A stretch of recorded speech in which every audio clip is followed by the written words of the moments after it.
Buenas tardes. Buenas tardes para todos. Señor secretario, por favor, leer el orden del día. Muy buenas tardes para todos, señor presidente y demás miembros de la Junta y todos los asistentes. Un saludo muy especial hoy a los anestesiólogos en este día, los que estén presentes y los que nos escuchen virtualmente. El orden del día para la sesión académica de hoy, 16 de octubre, es el siguiente. Saludo del vicepresidente académico doctor Gustavo Landazábal. Conferencias Salud Mental en los Médicos. El foro es Salud Mental en los Médicos. Las intervenciones son intervenciones terapéuticas en equipos de salud, académico doctor Rodrigo Muñoz Tamayo. Cómo dormimos los médicos, académico doctor Franklin Escobar Córdoba. Salud mental de los médicos y angustia existencial, académico doctor Álvaro Franco Zuluaga. Participación de los asistentes, copa de vino y cierre. Está leído el orden del día, señor vicepresidente. Gracias, señor secretario. Bueno, bienvenidos todos. Hoy tenemos una actividad muy especial relacionada con la salud de los médicos. Los médicos nos formamos y trabajamos en un área que podemos llamar la cultura médica.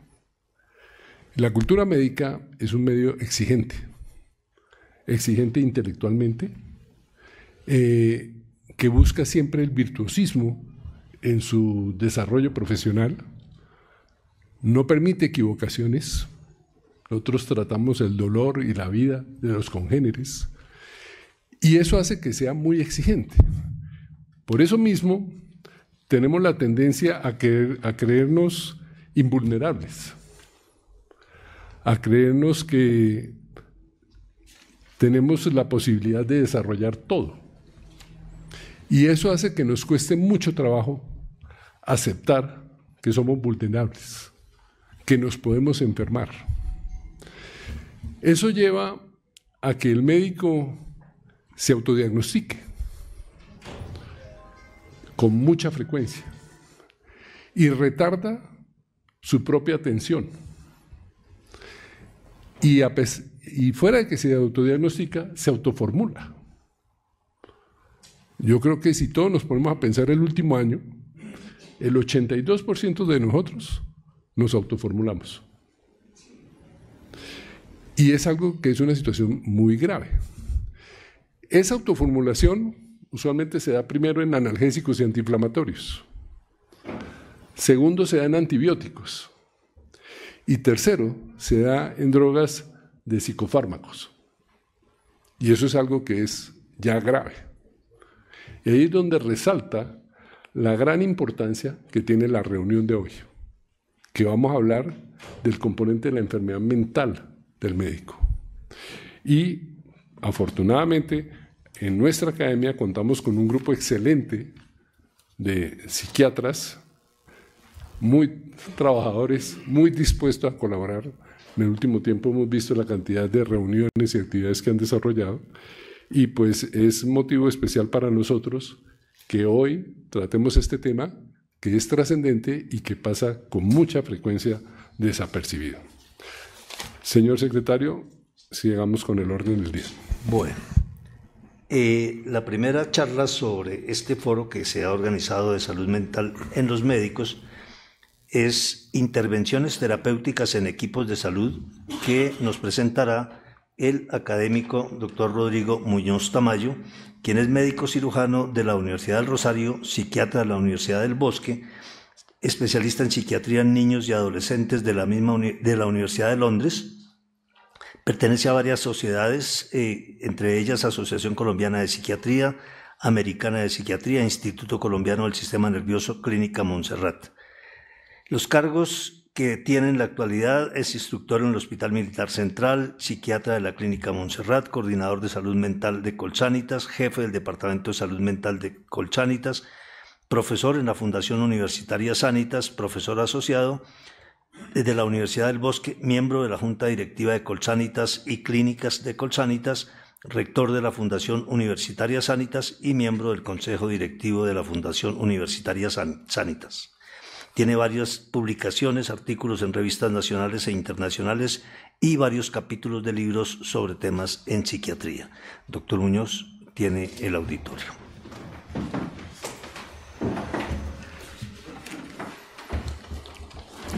Muy buenas tardes para todos, señores miembros de la Junta, señores académicos, colegas, amigos, muy buenas tardes.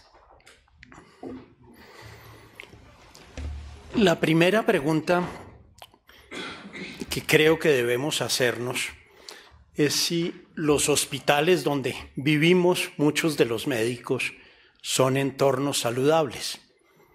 Son casas dedicadas al fomento de la salud, al combate de la enfermedad, pero yo creo que es muy discutible el hecho de que sean entornos saludables. Y la misma pregunta nos la podemos hacer los médicos. ¿Nosotros cuidamos la salud o atendemos la enfermedad? Yo creo que nos centramos mucho más en lo segundo que en lo primero. Y mucho más cuando se trata de cuidar la propia salud. Como lo decía el doctor Landazábal, no somos muy buenos en ese oficio. ¿Qué estadísticas tenemos de enfermedad mental en médicos? Yo les diría que muchísimo menos de lo que uno quisiera tener. Realmente, cuando uno revisa la literatura, hay muy pocos estudios al respecto y pues hemos tratado de evadir y ocultar el tema al máximo. Tal vez el estudio más reciente es este que les menciono, que nos hablan de un 29, casi un tercio de los médicos con síntomas depresivos, una cuarta parte de los médicos con trastornos de ansiedad, 4 a 16% con estrés postraumático y un tercio de los médicos con burnout. Si ustedes se ponen a ver, son cifras muy superiores a la población general. ¿Cuáles son las posibles causas de todo esto? Bueno, lo primero y lo inevitable pues, es la predisposición genética y las predisposiciones que uno tenga. Pero eso es válido para todos los seres humanos. ¿Qué posibles causas hay en el entorno médico? Lo primero, la alta carga de trabajo. Nosotros nos hemos acostumbrado desde chiquitos a trabajar más que la mayoría de la gente. Y eso es muy loable, pero de pronto no es muy sano. Horarios extensísimos. A nosotros nos parece normal salir de la casa a las 6:30 de la mañana y regresar a las 8 de la noche. Y eso no nos parece muy extraño. Trabajar en entornos donde tenemos escasez de tiempo y escasez de recursos. Eso angustia. ¿Cuántos pacientes hemos visto evolucionar de una determinada manera que hubieran podido evolucionar de otra manera si hubiera más recursos? La incertidumbre de las enfermedades, de los pronósticos, de las evoluciones con la que estamos lidiando todos los días. En un contexto más reciente, tenemos los pacientes abusivos. Doctor, es que usted come de lo que yo pago. Esa es una frase típica de los que hemos trabajado en medicina prepagada. Y uno les tiene que contestar que sí, que es cierto, pero eso no les da derecho a insultarlo a uno. El riesgo médico-legal. Cada día tenemos que hacer un ejercicio más a la defensiva.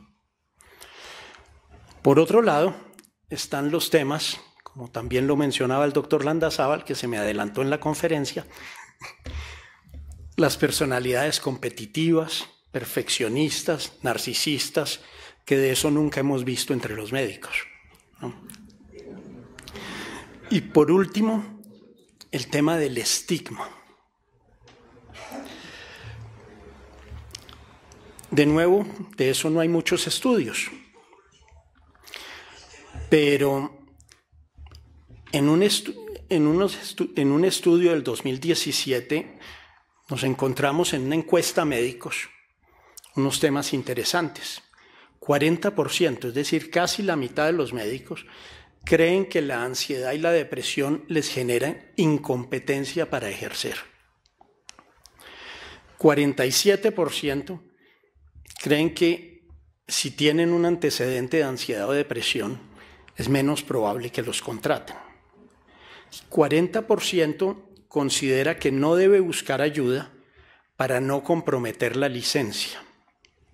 Afortunadamente en Colombia eso no sucede, pero en la mayoría de los países anglosajones uno tiene que reportar ante la autoridad que otorga la licencia cualquier evento de enfermedad mental que uno tenga.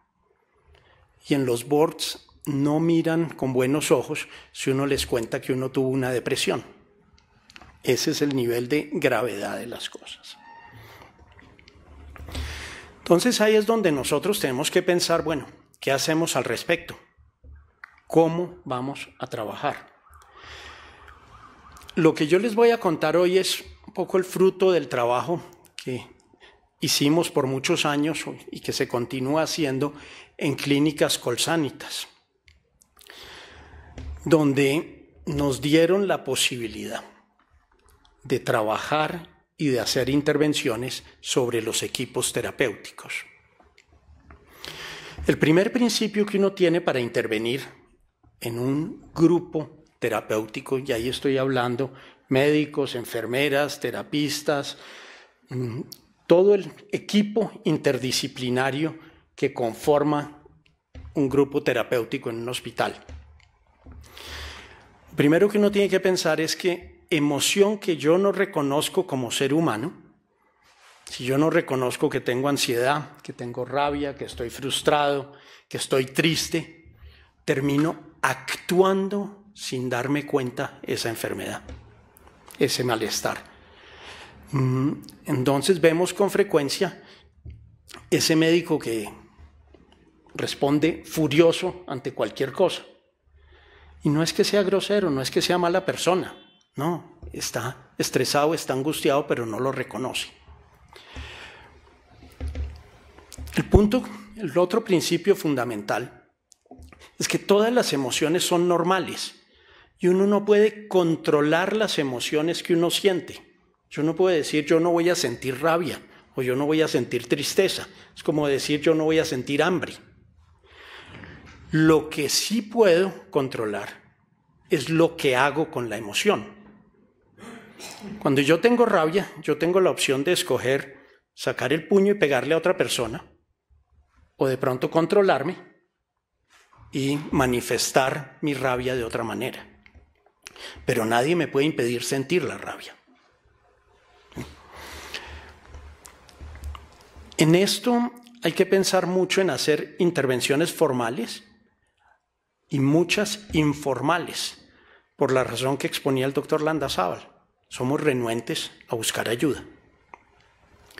Entonces, un papel del psiquiatra de enlace es trabajar por ahí en el tinto y en el corredor.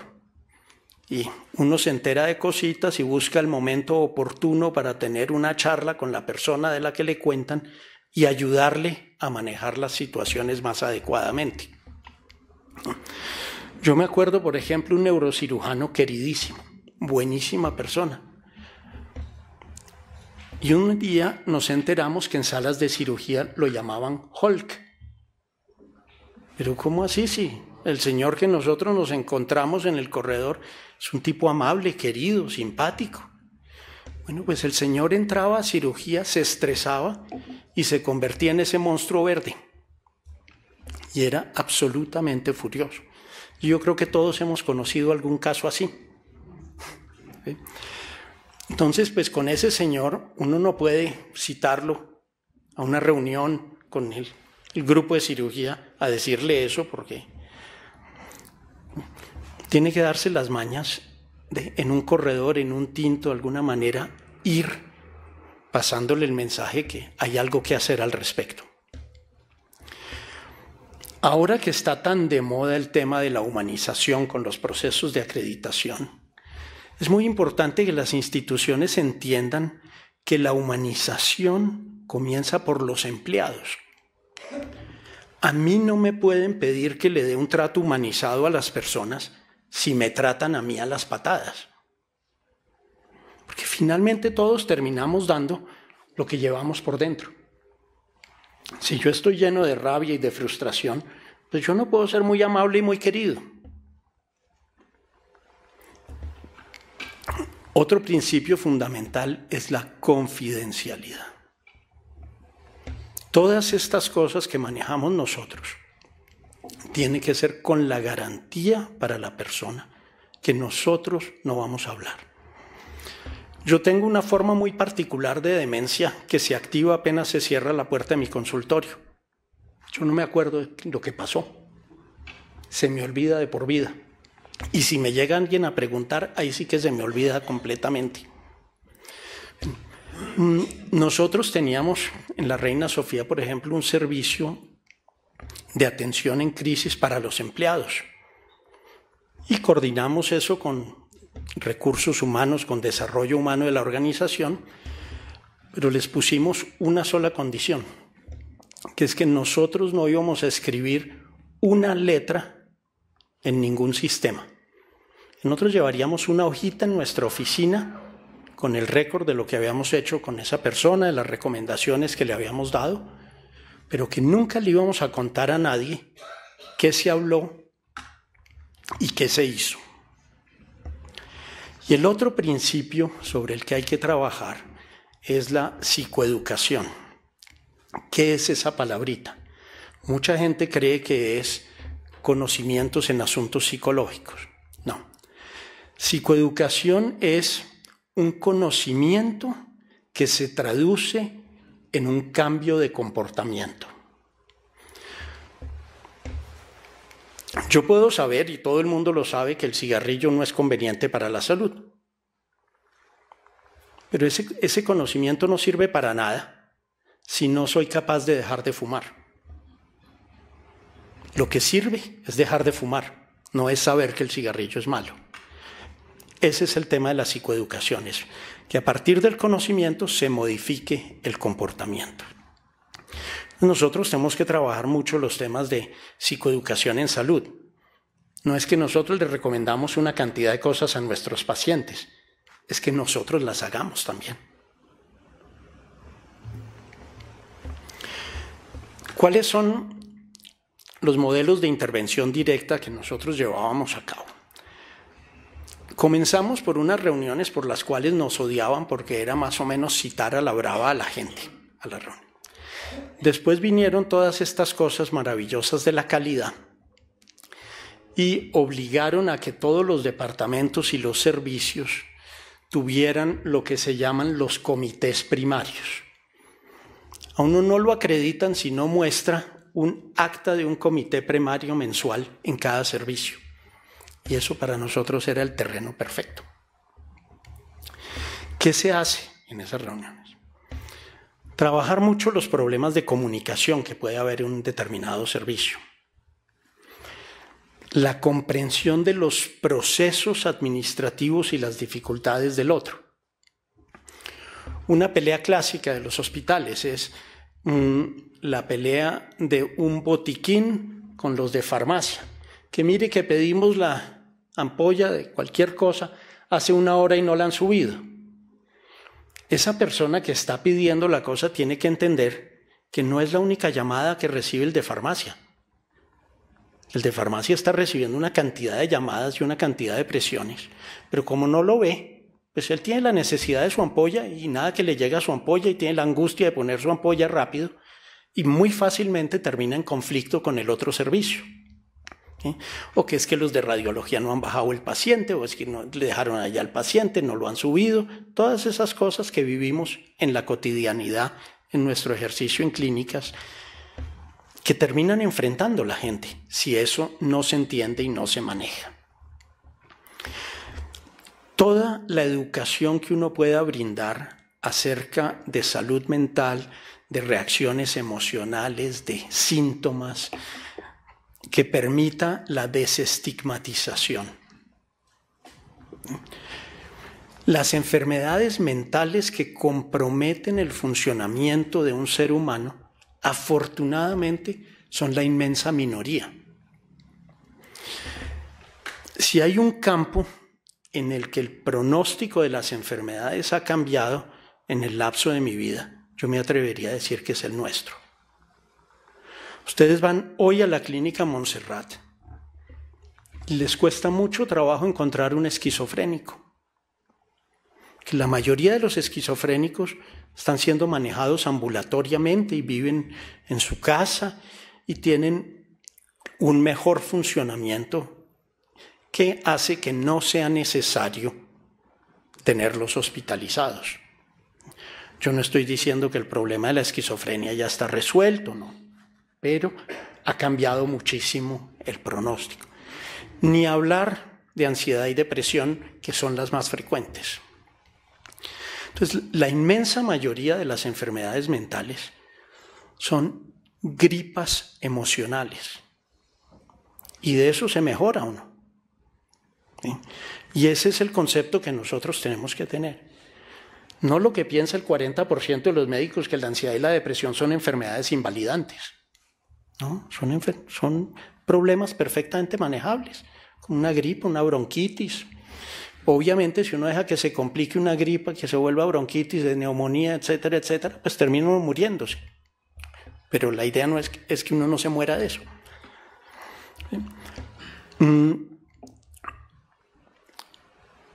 Tenemos que trabajar mucho en la madurez emocional, en las estrategias de afrontamiento de los profesionales en salud. Nosotros somos muy buenos para aprender protocolos, para aprender técnicas, pero esa misma competitividad, esa misma intelectualización del ejercicio impide procesos de maduración de las personas. Los estudiantes de medicina nos la pasamos estudiando y eso hace que no tengamos mucha oportunidad de madurar emocionalmente. Entonces, los hospitales, y lo mismo le pasa a las enfermeras y a los demás profesionales, entonces tenemos que trabajar con las personas en estrategias de afrontamiento, en manejo de relaciones difíciles, de colegas difíciles, porque hay uno que otro que es difícil. Estamos enfrentados en los hospitales generalmente a situaciones de duelo. Es que nosotros estamos lidiando con enfermedad y muerte todos los días, lo que es absolutamente extraordinario para la gente del común es nuestra rutina. Yo le digo, ustedes los cirujanos operan apéndices todos los días, a uno le operan el apéndice una sola vez en la vida y eso marca una diferencia. ¿Sí? Mucho trabajo para fomentar el apoyo entre equipos, la consolidación de equipos. Y eso es lo que uno trabaja en esos grupos. Es necesario hacer muchas intervenciones para disminuir el estigma. Y ahí tenemos que arrancar con los médicos jefes y con los administradores de las instituciones. ¿Sí? Con la gente de recursos humanos, que aprendan a ser respetuosos de la persona. Que a mí me pasa en mi práctica cotidiana que de pronto me llama una persona de recursos humanos de una empresa a preguntarme por el paciente. Yo tengo que explicarle pues, que el paciente tiene derecho a la intimidad, que yo no puedo revelar nada de la historia clínica de la persona, a pesar de que él sea el jefe, pero al mismo tiempo tengo que transmitirle que lo que le pasa a la persona es algo perfectamente manejable y es algo de lo que la persona se va a recuperar sin violar la intimidad del paciente.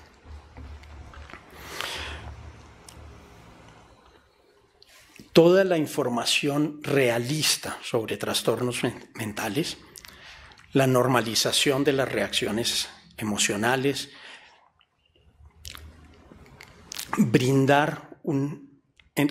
permitir que las instituciones brinden un apoyo un apoyo terapéutico eficiente y confidencial. Y pues sobre todo esto en los países donde se exige, luchar porque se prohíba las declaraciones obligatorias sobre salud mental.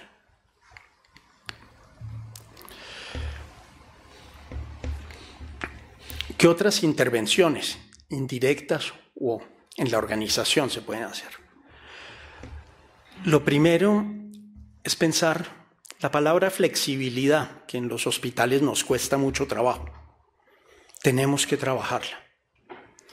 Obviamente yo entiendo las necesidades y las dificultades, pero podemos. Si ustedes miran el horario de vida de las enfermeras, el horario estándar son turnos de 7 a 1:30, de 1 a 7 y de 7 a 7. En la práctica, esos son horarios que dificultan muchísimo la interacción social. Que las enfermeras trabajan en esos horarios y con mucha frecuencia los fines de semana. Bueno, y uno ve los problemas de vida social son enormes. En la clínica Montserrat, a raíz de la pandemia, se llegó a un acuerdo. Yo no sé cómo quede eso con la reforma laboral, que las enfermeras trabajan 12 horas día de por medio. Ellas están encantadas, están felices, porque se ahorran varias horas de desplazamiento, que en esta ciudad no es un tiempo despreciable, y tienen mucho más tiempo libre. Es importante que fomentemos el trabajo con pares. Una política, por ejemplo, dentro de la organización Sanitas, que fue muy polémica en su momento y que con el tiempo demostró ser muy sabia, es obligar que todo cirujano entre a un procedimiento quirúrgico con un par. Entonces, los que están frente al paciente son dos personas que saben lo mismo y tienen la oportunidad de tomar decisiones más adecuadamente y, además de eso, no sentir que tienen toda la carga de la responsabilidad. Trabajar mucho la solidaridad con el médico que tiene un paciente complicado. La inmensa mayoría de las complicaciones no ocurren porque el médico sea malo o no sepa, ¿no? Pasan las complicaciones porque pasan. Y así el médico haya hecho algo mal, con caerle al médico no vamos a contribuir en nada. Un poco lo que piden, por ejemplo, en el protocolo de Londres de los eventos adversos, que es fomentar que la gente hable de las cosas manteniendo la confidencialidad y buscando los correctivos. Juntas médicas para respaldar decisiones. Eso es otro aprendizaje, por ejemplo, de la organización Sanitas. Nadie puede operar una cirugía programada si no ha pasado por una junta. De manera que la responsabilidad de esa cirugía, la indicación de esa cirugía, ya no es de uno solo. Cualquiera de nosotros puede tener un error de criterio y de pronto, cuando hay más colegas, la cosa puede cambiar. Mucho cuidado del ambiente laboral. Los tinteaderos de cirugía, y me perdonan los cirujanos, no son el ambiente más sano del mundo. Y creo que ustedes saben de eso bastante más que yo. Buscar espacios de esparcimiento en medio del trabajo y respetar los horarios de descanso de las personas. El descanso fomenta la salud mental, no es pereza. Es que si uno está descansado, uno es mejor profesional. Esto era lo que yo quería compartir con ustedes. Muchas gracias.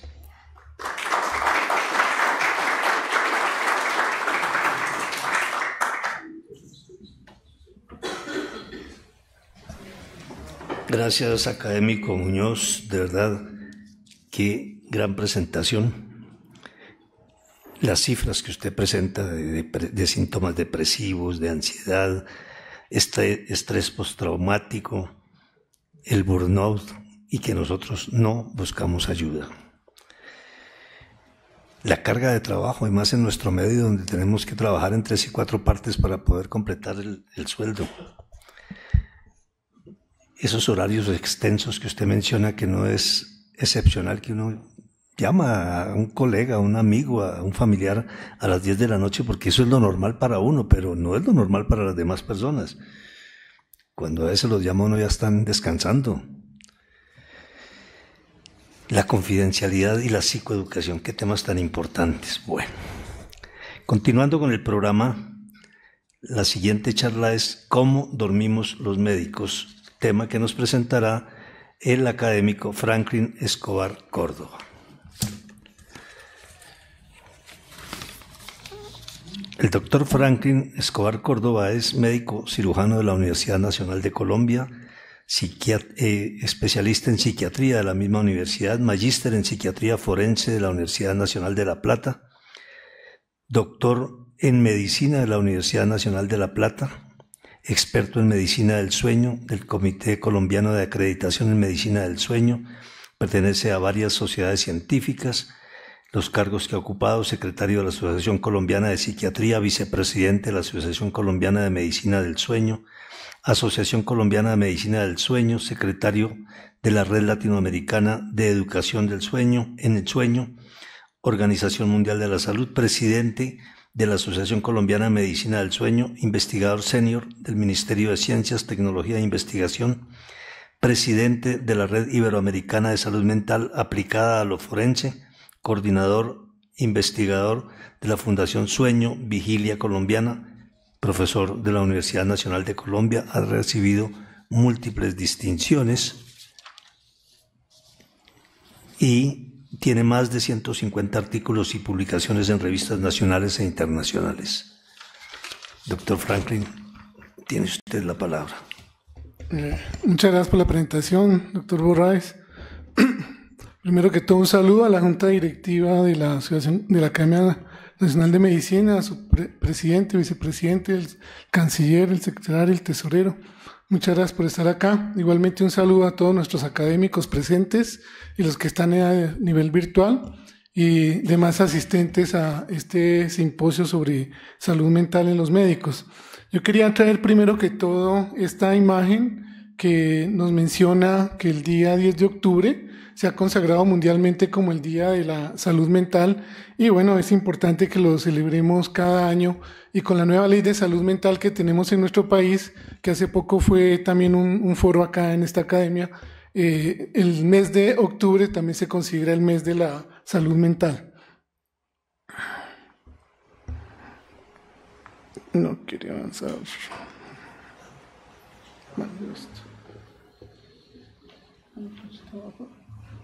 Ah, ya pasó. ¿Cuál es el señal? Este es de abajo.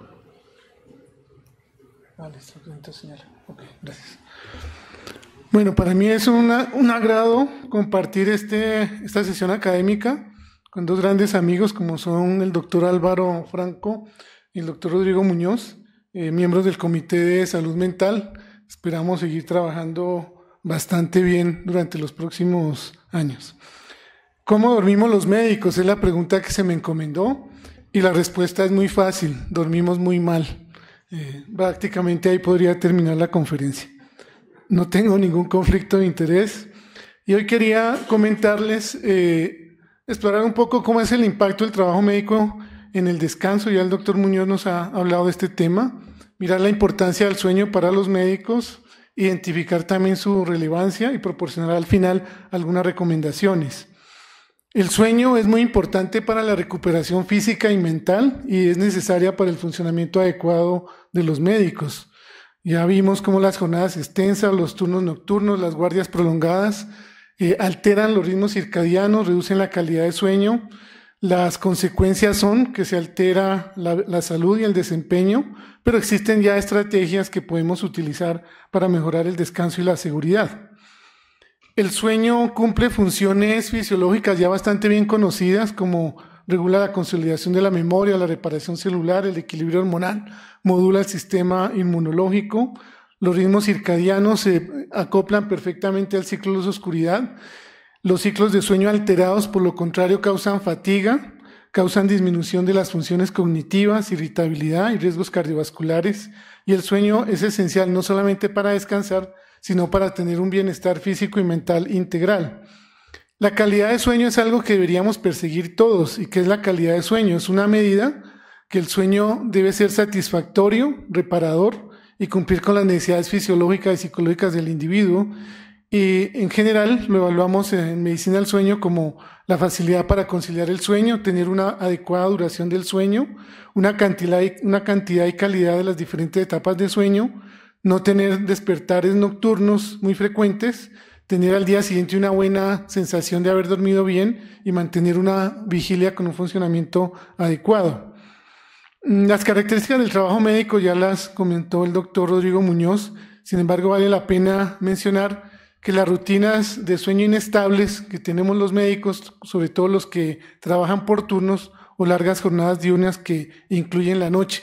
El trabajar por turnos significa trabajar entre las 6 de la tarde y las 6 de la mañana. Entonces prácticamente todos los médicos seríamos trabajadores por turnos porque muchos trabajamos en la noche haciendo cosas que necesariamente tenemos que hacer. Esto nos lleva entonces a sufrir de insomnio, somnolencia diurna y trastornos del sueño por turnos, que es lo más frecuente. Y la falta del descanso profundo afecta obviamente la salud mental y afecta la capacidad para tomar decisiones y aumenta el riesgo de errores médicos. Por allá en el año 86 se hizo un estudio en la Universidad de Harvard en la que colocaban a residentes de cardiología a interpretar electrocardiogramas entre las 3 y las 5 de la mañana, electrocardiogramas alterados. Y la mayoría no acertaban con el diagnóstico. Después de que habían hecho el turno, días siguientes los ponían a interpretar el mismo electrocardiograma y ahí sí, ya que habían pasado una buena noche, la mayoría acertaban perfectamente con las alteraciones. Esto es básicamente para que miremos cómo el estrés influye sobre los núcleos supraquiasmáticos en el hipotálamo anterior y esto nos puede llevar a alterar el eje hipotálamo adrenal, hipotálamo pituitaria adrenal, y esto como a nivel de las células también se produce el estrés alterando los genes que tienen que ver con los relojes internos de las células. Igualmente el estrés nos lleva a alterar la curva de cortisol y ya se conocen perfectamente cuáles son los mecanismos por los cuales tenemos un ciclo de sueño-vigilia, conocemos la presión homeostática del sueño, la adenosina, los ritmos circadianos de 24 horas y los ritmos ultradianos del sueño REM. En eso no nos vamos a detener. ¿Cuáles son entonces las consecuencias de un mal sueño para los médicos? Hay consecuencias físicas, hay fatiga crónica, riesgos cardiovasculares, alteraciones hormonales. Los médicos que hacen turno desarrollan con mayor frecuencia síndrome metabólico. La falta de sueño reduce la concentración, enlentece el tiempo de reacción y dificulta la toma de decisiones.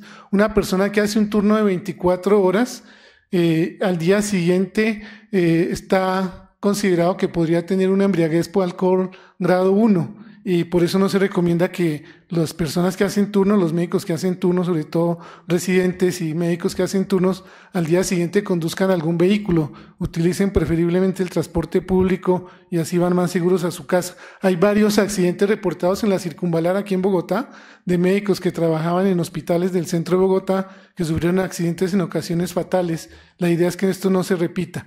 La falta de sueño, ya vimos que altera entonces la concentración. Desde el punto de vista de la seguridad clínica puede afectar la seguridad de nuestros pacientes e incrementa el mal genio, la irritabilidad y trastornos emocionales en los médicos. Aquí vemos un himnograma de una aplicación de un celular donde un médico escasamente durmió 5 horas, 4 minutos, tuvo una noche con múltiples despertares y no tiene casi sueño profundo y tuvo muy poco sueño REM. Lo normal es que esto no suceda si uno contribuye a tener una buena jornada de sueño, con una buena calidad de sueño. Hablábamos también del síndrome del burnout, y esto es muy importante. Hay un estudio realizado en la Facultad de Medicina hace unos años por el profesor Miguel Cotti y nuestro decano actual, el doctor Galván, que muestran cómo el 70% de los residentes de la Universidad Nacional en Medicina sufren de burnout.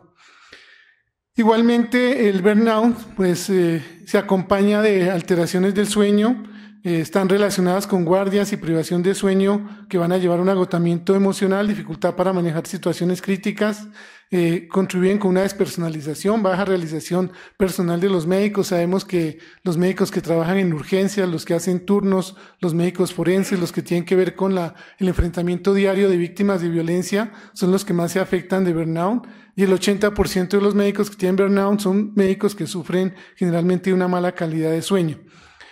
Yo quisiera mostrar algunos datos sobre los trastornos del sueño de los médicos. Vemos que lo más frecuente es el insomnio, la somnolencia de una excesiva y el trastorno del sueño por turnos. Hay varios estudios, cantidad de literatura que muestran que los médicos que hacen turnos, al igual que las enfermeras que hacen turnos durante más de 25 años, un turno cada cuarta noche, sufren más de cáncer que otros profesionales que no hacen turnos. 80% del personal médico sufrió insomnio durante el periodo de alta demanda laboral, sobre todo en las pandemias y cuando hay alguna crisis en el campo de la salud. Aquí quiero mostrar un estudio que hizo un psiquiatra hace ya bastantes años, el doctor Kripke, una muestra gigantesca antes del Big Data, como 480,000 hombres y 600,000 mujeres. Fíjense que las personas que duermen 7 horas son las personas que menos tienen riesgo de sufrir enfermedades de tipo cardiovascular, eran más gorditos o tenían un índice de masa corporal más elevado, consumían más pastillas y sufrían más de insomnio. Por el otro lado, también las personas que duermen más de 10 horas tienen más tendencia a sufrir de depresión y alteraciones emocionales. Y estas dos curvas son muy similares tanto en hombres como en mujeres. Durante la pandemia publicamos 2 artículos con el fin de que miráramos las consecuencias sobre la salud mental, no solamente en el personal de salud, sino en la población general. Pero bueno, si los médicos dormimos mal, los estudiantes de medicina también duermen mal. Uno diría, bueno, pero ¿por qué si están apenas en entrenamiento? Hay también una gran cantidad de estudios que muestran que más de la mitad de los estudios de estudiantes de medicina sufren de alteraciones del sueño. Y quería mostrarles acá unos datos de un estudio que hicimos en la Universidad Nacional con estudiantes de 9º semestre que estaban haciendo turnos de cirugía, y miren cómo el 60% reportaban somnolencia diurna excesiva, eran malos dormidores aproximadamente el 80%, y les aplicamos un índice de higiene de sueño para ver qué tanto sabían de higiene de sueño, y la mayoría no sabían nada de higiene de sueño. El 44% no tenían ni idea de este tema. La latencia de sueño estaba cortada en un gran porcentaje y la mayoría de los estudiantes de medicina dormían bastante poquito. ¿Esto a qué lleva? A las siguientes conclusiones. Entre los estudiantes que duermen menos de 5 horas diarias encontramos que eran los que más somnolencia diurna tenían y el 85% eran malos dormidores, medidos con el índice de calidad de sueño de Pittsburgh. El 76% tenían la latencia de sueño aumentada y eran los que más presentaban somnolencia diurna excesiva. Y algo que nos llamó mucho la atención fue que siendo estudiantes de 9º semestre, el 6% consumían medicamentos para dormir, que ya es algo que ya se mencionó. Y el índice de higiene del sueño, lo que más positivo dio en prevalencias eran las preocupaciones al irse al dormir. O sea, la persona tenía muchas ideas para conciliar el sueño que no los dejaba dormir y usaban la cama con bastante frecuencia para hacer sus actividades de estudio. Hicimos también durante el COVID una aplicación de una encuesta digital en 1976 personas. Queríamos mirar cómo les había ido a los de la primera línea, los de cuidado intensivo, los de cuidado intensivo y primera línea, y los comparamos con médicos que no estaban en estas circunstancias. Y de algunos factores psicosociales que encontramos y nos llamó mucho la atención fue la ansiedad por el posible contagio a familiares cercanos y la discriminación y el ultraje físico, psicológico para el personal de salud. Acá están los porcentajes totales, como ustedes los pueden apreciar, son bastante altos. Igualmente, en esta población hicimos también un screening para ver qué antecedentes tenían los médicos que contestaron la encuesta antes de la pandemia, y fíjense cómo la ansiedad estaba bastante alta, muy bien representada, la depresión también, y el insomnio también estaba bastante representado, sin diferencias entre hombres y mujeres. Ansiedad y depresión pues ha aumentado de manera más importante en las mujeres médicas.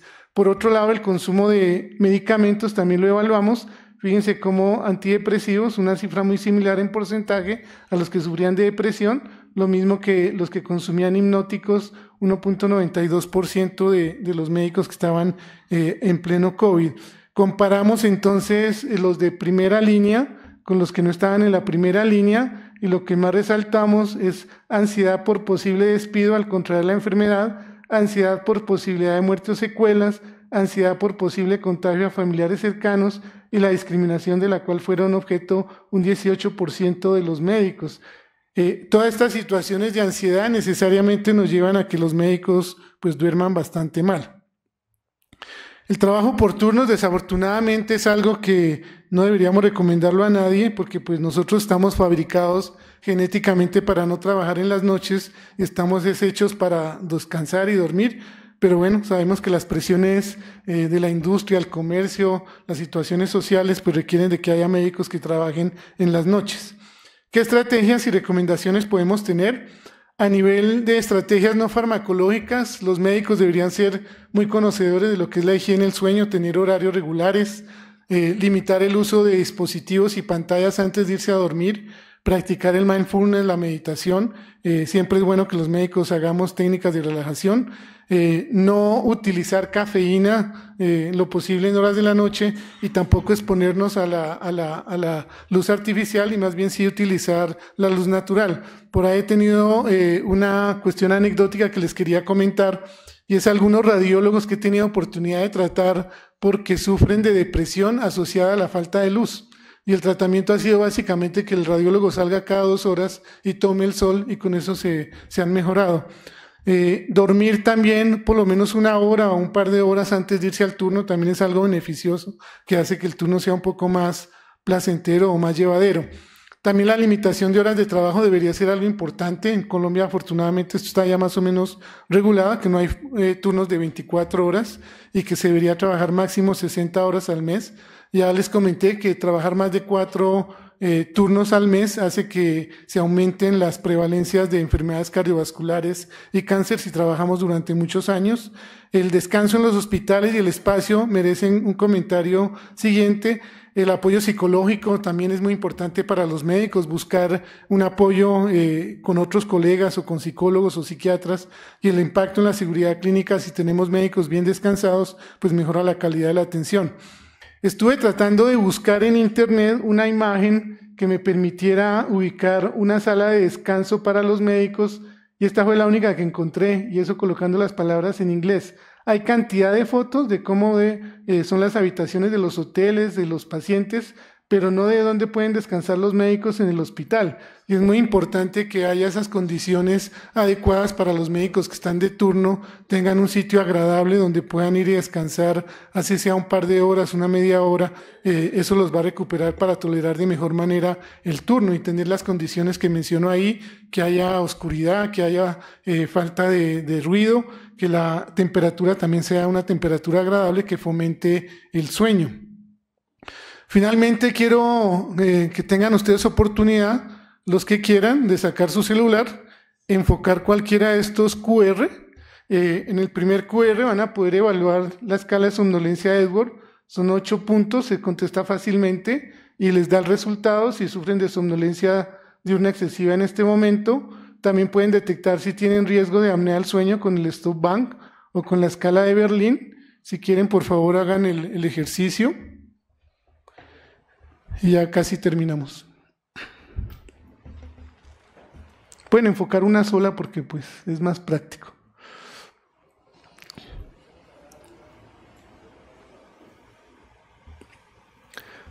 Bueno, también si quisieran hacer una evaluación más juiciosa de su sueño, tenemos el índice de calidad de sueño de Pittsburgh, que amablemente un colega peruano, doctor Carlos Darwin Vizcarra, que tiene su clínica de hipnos allá, tiene montado el índice de calidad de sueño de Pittsburgh en su página. Este es un poco más largo, son 21 preguntas que hay que responder con la compañera o compañero de cama, y pueden evaluar su calidad de sueño. También es importante si lo quieren tomar la foto o seguirlo. Finalmente, los médicos y los estudiantes de medicina dormimos muy mal, pero hay muchas cosas que se pueden hacer para disminuir el impacto de la deuda crónica de sueño que sufrimos algunos médicos por hacer turnos y que nos afecta a la salud física, mental y emocional. Esto también afecta no solamente a los médicos, sino que afecta a la seguridad del paciente y el trato humano. Un médico trasnochado al día siguiente está irritable, de mal genio, trata mal no solamente a los pacientes, sino al personal de salud. Hay necesidad de desarrollar estrategias individuales e institucionales como las que mencionamos, y pues siempre debemos priorizar la salud del médico preferencialmente. Muchísimas gracias.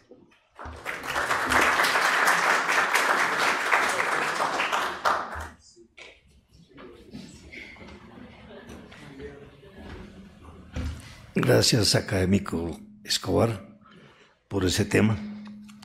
Sin duda, dormimos muy mal los médicos, sobre todo cuando hemos vivido todo el tiempo haciendo turnos. Muy complejo. No va a encontrar fácilmente una habitación que refleje el estar de descanso de los médicos, porque no son los más adecuados. Son unos sitios que no son los más apropiados, por lo menos los que yo tuve que vivir en mi época de formación y de trabajo. Todos, ¿no es cierto, Alejandro? Bueno, el siguiente tema, salud mental de los médicos y angustia existencial, a cargo del académico Álvaro Franco. El académico Álvaro Franco Zuluaga es médico y cirujano de la Universidad del Rosario, especialista en psiquiatría de la Universidad del Bosque, Escuela Colombiana de Medicina, docencia universitaria de la misma universidad, máster en dirección universitaria de la Universidad de los Andes, máster en psiquiatría infantil y de los adolescentes de la Universidad de Barcelona, especialista, máster y doctorado en bioética de la Universidad del Bosque. También pertenece a varias asociaciones, Asociación Colombiana de Psiquiatría, Instituto Colombiano del Sistema Nervioso, Clínica Montserrat, Liga Colombiana contra la Epilepsia. Los cargos: miembro del claustro de la Universidad del Bosque, profesor titular de allí de la Universidad del Bosque, director de la especialidad de Psiquiatría Infantil, presidente del Instituto Colombiano del Sistema Nervioso, Clínica Montserrat, Centro de Adicciones y Centro Ambulatorio, líder del Grupo de Investigación, Neurodesarrollo, Calidad de Vida y Salud Mental de la misma Universidad del Bosque, miembro de la Junta Directiva de COBOS, vicepresidente del capítulo de Psiquiatría Infantil de la Asociación Colombiana de Psiquiatría, profesor asistente y asociado de la Universidad del Bosque, director del curso básico de la Universidad del Bosque, vicerrector de investigaciones y miembro de la Sala de Salud de CONACES del Ministerio de Educación. Ha recibido varias distinciones y tiene múltiples publicaciones, libros, capítulos, artículos en diferentes revistas. Mil gracias, doctor Barrader. Mil gracias a los miembros de la Junta, a los colegas presentes y quienes nos acompañan virtualmente. Voy a hablar un poco de esa transición entre salud mental y enfermedad mental. Como se comentaba, octubre es el mes no solo de las brujas, también de la salud mental. Específicamente el 10 de octubre es el Día Mundial de la Salud Mental. Esto nos permite recordar la importancia de darnos cuenta, de hacer algo de introspección acerca de cómo estamos mentalmente. La definición de la OMS de salud mental es una definición como la misma de salud, es decir, es muy abarcadora, muy grande, etcétera. Bueno, la diferencia entre lo normal y lo patológico. Esto realmente en salud mental es un continuum. Uno puede estar en un momento, en una situación crítica y salir inmediatamente, o estar bien y caer, es decir, eso hay es decir, continuamente está cambiando. Hagan de cuenta como un átomo, ahí están los electrones girando, que toca apagar la matrícula en los Andes, que no sé qué, que no sé cuántas, está el núcleo, otro problema ahí básico, está la parte genética, etcétera. Es igual, siempre todo está interactuando. Entonces, el espectro no es una línea recta, no es una línea recta no es una línea recta el espectro, sino es que puede tener diferentes colores, debe tener diferentes intensidades y va cambiando continuamente. Esto es lo normal. Lo patológico, ¿qué es? Lo patológico son las entidades ya perfectamente descritas, hay tal tipo de trastorno, etc. Incluso en el DSM-5 ya hay algunas que se consideran como un trastorno del espectro, por ejemplo en el autismo. Entonces hay personas extremadamente autistas con déficit cognitivo, etc., y otras que son prácticamente normales, muy difícil de distinguir de una persona normal. Igual con muchos otros trastornos que se va transitando de la ansiedad hacia la depresión psicótica, trastorno esquizoafectivo, etc. Es decir, es un continuo.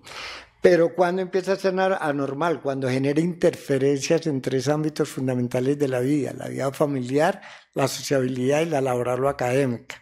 Y los otros criterios que pone el DSM-5 es la duración, que sea más de 6 meses, es decir, todos tenemos derecho a tener un día mal y por eso no quiere decir que quedemos encajonados en un diagnóstico. Y por supuesto, cuando hay cualquier tipo de trastornos, ansiedad, depresión, etc., hay que descartar una causa orgánica, psicosis, puede ser una encefalitis, un tumor, cualquier tipo de alteración. ¿Cómo vendría siendo ese continuo en los médicos? La primera etapa, se puede quedar solo en la primera o transitar por todas las etapas. La primera gran etapa es la angustia existencial, es decir, ¿qué hago yo? ¿Quién soy yo y cuál es mi papel en el mundo? ¿Lo estoy haciendo bien? ¿Qué problemas estoy teniendo?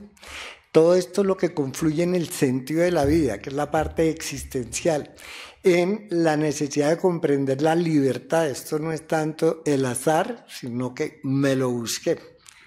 Hice tal cosa para obtener éxito o llegar a un fracaso, es decir, asumir las responsabilidades. El manejo de las emociones es importantísimo en el existencialismo. Si uno no entiende por qué está triste, bravo, preocupado, etc., pues no va a poder ser libre en tomar las determinaciones. Va a estar sesgado por el mal manejo de las emociones. ¿Cuándo se presenta la angustia existencial? Se puede presentar en cualquier momento, pero es típico en los cambios, en las transiciones de la vida, o cuando hay una situación traumática que le toca vivir. Entonces lo hace reflexionar sobre la vida. Profundizando un poco más en los problemas del médico, vendría el síndrome de Burnout o agotamiento profesional. Estas son las 3 características que tiene, ya se ha hablado en las anteriores conferencias: agotamiento emocional, cinismo y sentimientos de ineficacia. Después vendrían los trastornos de ansiedad. Nos comentaba el doctor Rodrigo Muñoz que más o menos el 30% de los médicos tienen trastornos de ansiedad. En Colombia, según el Estudio Nacional de Salud Mental, la ansiedad es la más prevalente de todas las enfermedades mentales, es cerca del 20%, es decir, los médicos estarían 10 puntos encima. Después viene, en el Estudio Nacional de Salud Mental, la depresión alrededor del 18%, después el abuso de sustancias, que es alrededor del 10%, en los médicos es del 18% el abuso de sustancias. Bueno, entonces eso sí hay unos claros criterios diagnósticos, que tiene que tener tales cosas para decir que hay un diagnóstico de ansiedad. Y obviamente hay bases genéticas, hay una vulnerabilidad genética, hay alteraciones neurofisiológicas en los neurotransmisores, etcétera, en la receptividad también de los neuromoduladores en las diferentes zonas del cerebro, pero particularmente en el sistema límbico. Y hay trastornos específicos: pánico, trastorno de ansiedad generalizada, fobias, TOC, etcétera. El último punto de ese continuum sería el suicidio en los médicos. Entonces, el suicidio tiene 4 etapas. La primera es la ideación suicida persistente, es decir, si uno tiene una frustración y piensa en el suicidio, es normal, se le pasa ahí mismo, no hay ningún problema. Qué rico pegarme un tiro, cualquier cosa, desaparecerme del mundo, pero eso es transitorio, eso es normal. El problema es cuando es más de 2 días o estrictamente 3 días pensando en el suicidio como una solución real a sus problemas. Desde el existencialismo se habla de los problemas y hay que afrontarlos. La vida vale la pena vivirla. Esta solución fácil de pronto no valdría la pena. Un gesto suicida es cuando la persona conscientemente no se quiere morir. Esto es muy común en los adolescentes, entonces se toma una sobredosis de acetaminofén, no tienen ni idea que es súper hepatotóxico y que pueden terminar muertos, pero no se querían morir. Y el suicidio consumado no se sabe si es producto de un gesto suicida o si realmente conscientemente sí se quería morir. Entonces se hace un procedimiento que se llama la autopsia psicológica, que es entrevistar familiares, amigos, etcétera, a ver cómo ha sido la persona, para ver cómo fue el suicidio. Tan como tiene unas bases genéticas fuertes, es muy importante la información a la familia. Desde la introducción, el doctor Landazábal hablaba de estas características típicas de los médicos. Uno estudia las enfermedades porque piensa que le va a dar a otros, pero igual le da a uno, a cualquier persona. Uno no es inmune, uno no está vacunado contra, bueno, sí se puede vacunar contra muchas enfermedades, pero con las enfermedades mentales no. En este momento sí hay en investigación, y que es muy curioso, vacunas para las adicciones. Es decir, lo curioso es que en animales de experimentación funciona. A mí me empiezan a rechazar la cocaína o cualquiera, pero en los humanos no funciona. Esa es la complejidad nuestra. Las causas concretas de angustia, ya en cada una de las conferencias, desde la introducción se habló. Las tensiones, ¿a qué le doy prioridad? Eso tiene que ver también con el existencialismo y el sentido de la vida, ¿no? Porque es que el sentido de la vida realmente son varios sentidos. La vida familiar, la vida profesional, las actividades recreativas, etc. Hay que buscar el sentido, es decir, qué es lo que quiere uno, qué es lo que lo hace sentir bien.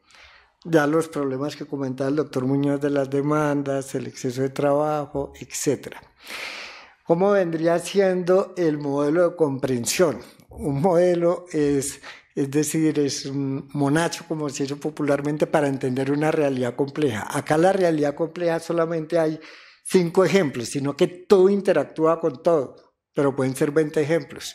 Y unos interactúan incrementando los problemas y otros atenuándolos, pero todo interactúa con todo. Esto es, digamos, la esencia del existencialismo, la libertad y la responsabilidad, la angustia y la muerte y la búsqueda de sentido de la vida. La respuesta que dan los existencialistas, ¿cuál es? Es la autenticidad, ser uno mismo. Es decir, que haya coherencia entre lo que uno piensa, lo que uno siente y lo que uno hace. Entonces piensa que fulanita de tal es buena persona, que el papá es el presidente de la compañía, se siente bien con ella, la conducta coherente es invitarla a salir, etcétera, en vez de tratarla mal. Entonces hay que siempre buscar la coherencia para poder llegar al objetivo, porque eso sí es muy importante en el existencialismo, la libertad, es decir, de elección, que es lo que va a hacer uno. Uno hace lo que puede, ya no sabe la otra persona si acepte o no. Ante una situación de angustia quedan 2 caminos. Aceptar, esta es la vida del médico, toca hacer turnos, nada que hacer, igual la del piloto, le toca hacer viaje intercontinental y no dormir esa noche, bueno, dormir a medias, porque realmente son 3 los que están en cabina, o rebelarse no es tirar piedras, romper cosas, etc. Rebelarse es expresar sus sentimientos, por ejemplo, ante las injusticias, ante las cargas inapropiadas laborales o ante el maltrato laboral, etcétera, hay que expresarlo. Y un compromiso de uno con uno mismo para sacar adelante su proyecto de vida o es decir, lo que quiera hacer en la vida. Esto va cambiando de acuerdo a la etapa del ciclo profesional. En internos, residentes, incluso estudiantes, el foco de angustia existencial es ¿qué voy a hacer yo? ¿Me metí en la residencia que era o me equivoqué? Un compañero anestesiólogo me decía, usted vio psiquiatría 6 meses, tenía criterios para elegir, pero yo vivía anestesia 1 semana. Entonces yo realmente no sé si esto es lo mío o no es lo mío, etcétera, etcétera. Entonces es muy importante. En cada etapa hay una angustia específica. En el ejercicio pleno, el conflicto, la prioridad del turno, me tengo que levantar, ir, y tengo la entrega también de informes del niño en el colegio, me llamaron para no sé qué y tenía un compromiso familiar. Todo esto va deteriorando otras áreas de la vida y va generando más angustia y más malestar. En la prejubilación y el retiro, la pérdida de identidad profesional, es decir, ¿quién soy yo sin mi bata? ¿Quién soy yo sin el fonendoscopio? Porque el médico ha puesto, digamos, como prioritario el sentido de vida profesional, y es que el sentido de vida también es familiar, social, recreativo, etcétera. El miedo al vacío por laboral, etcétera. Y eso sin hablar de los problemas de deterioro cognitivo leve. ¿Cómo es que se llama este paciente? ¿Cómo es que se llama ese medicamento que le tengo que formular? Y con el paciente ahí más se angustia, entonces menos se acuerda. Entonces en cada etapa hay una angustia específica.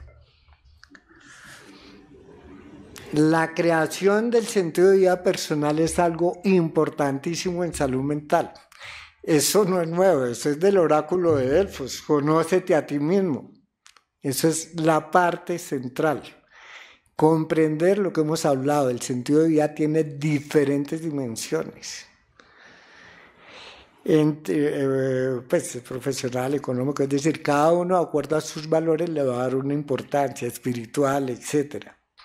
La autenticidad como principio ético, la idea es no traicionarse uno a sí mismo, sino ser uno, la misma persona en todos los sitios.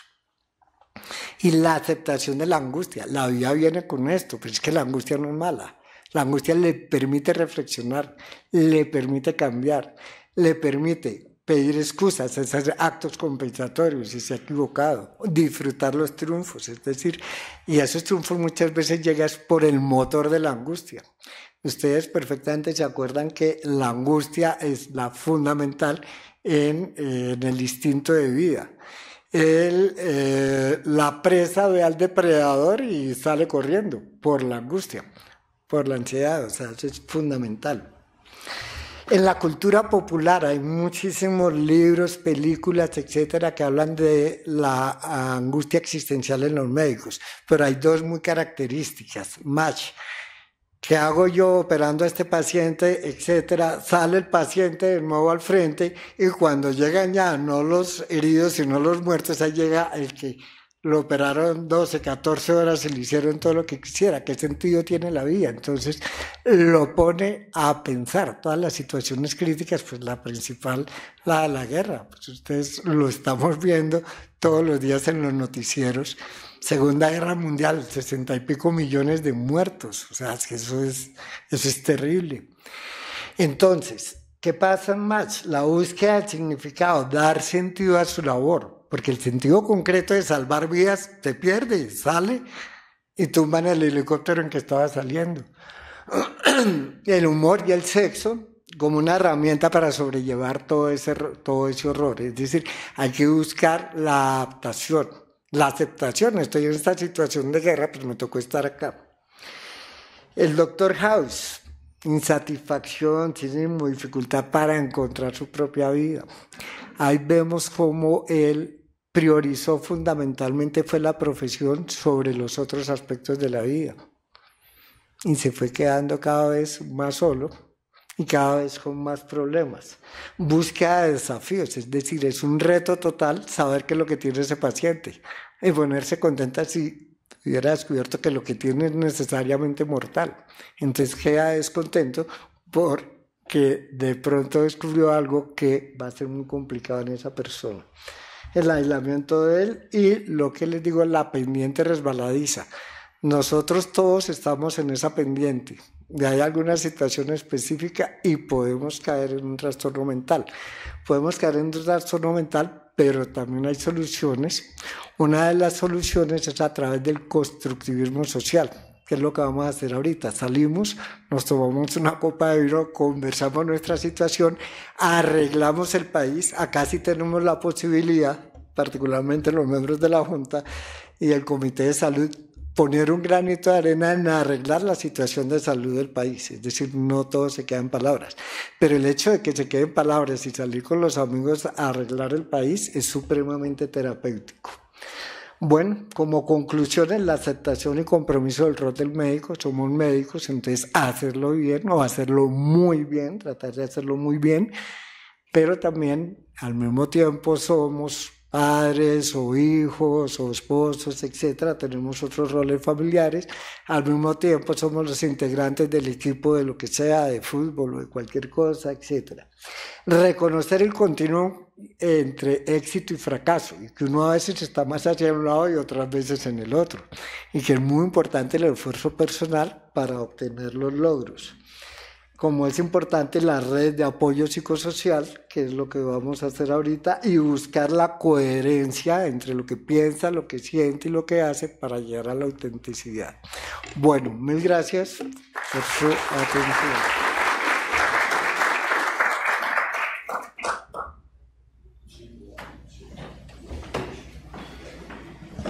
Académico Franco, muchísimas gracias por esa excelente presentación también, y a manera de conclusión y de resumen de las otras charlas, porque hay muchos de los temas. Señor presidente. Bueno, muy amables por esas presentaciones tan interesantes. Este tema de la salud de los médicos nos compete a todos y hay muchos aspectos diferentes de verlos, pero en este momento quisiéramos ver la participación de los asistentes, doctor Galindo, posteriormente el doctor Ardila.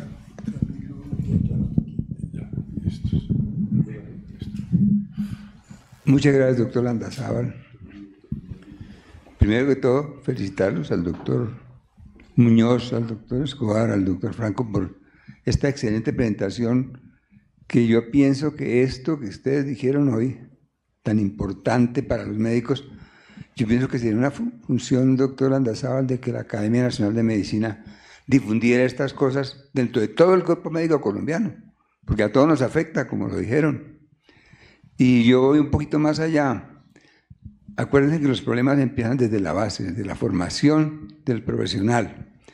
Habría que ver el papel de las escuelas de medicina en su formación de los estudiantes, los internos, los residentes. ¿Cómo se puede prever?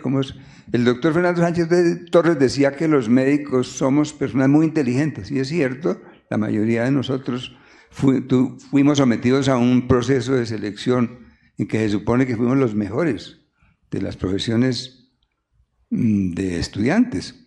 Entonces, ¿por qué no somos capaces de que las personas que estamos formando sean conscientes de esas cosas que son difíciles de manejar, como ustedes lo han dicho, y nosotros a veces somos renuentes a aceptar lo que nos afecta? Entonces, yo les preguntaría a ustedes, y el doctor Escobar, que es jefe de departamento, ¿cómo puede ser la influencia de este grupo de psiquiatras y de nosotros como Facultad de Medicina para influir de alguna manera en las facultades de medicina, en la formación del recurso humano de los médicos que están formando, para tratar de que fueran más conscientes del tema y tratar de evitar lo que estamos viendo?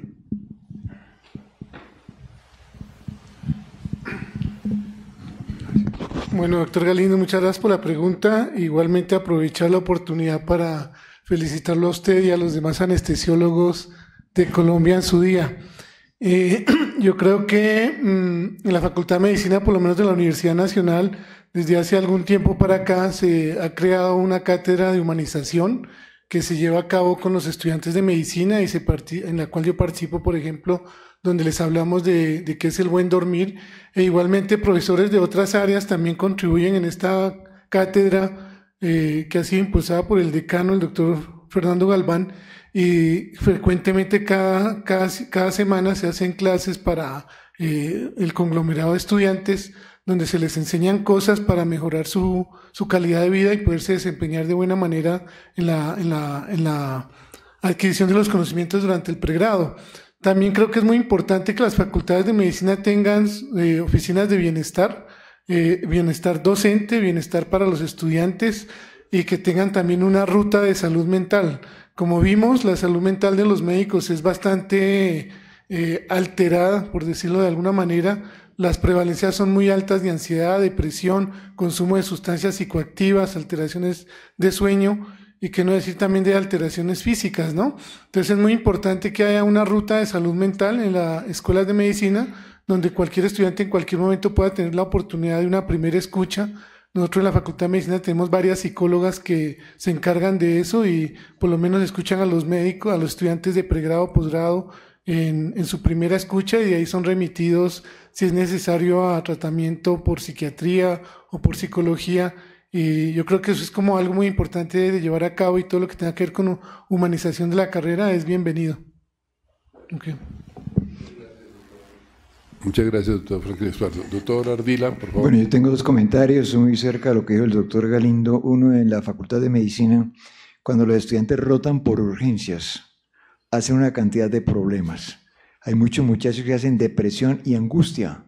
Inclusive muchos muchachos se retiran de la carrera médica porque no son capaces de soportar, digamos, los cuadros clínicos que han visto en el puesto de urgencias.